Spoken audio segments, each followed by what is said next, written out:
Greeting friends, welcome back to the garden. I am cleaning and trimming some tree, but I want to give you guys an update of the cutting I put on the pots. Look at those mulberry cutting.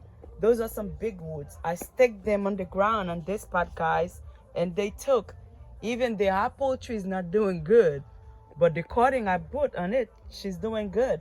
And I also give that mango tree some space for her to breed, because I cut out all those Limpania stuff right here.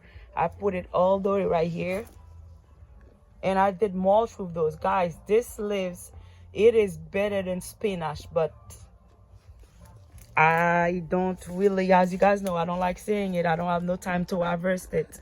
That's what's going on, but I use them for mulch. Even sometimes I want to give them to my neighbor, I wait too long and then they going bad, but I use them as mulch. And yeah, that's this part right here, this section over there, guys. I have big plan for this section. That's what I cut this thing out. This thing is trying to take over everything. Trying to take over everything. I just want enough for me to eat, not to take over everything. All right, guys, thank you so much for watching.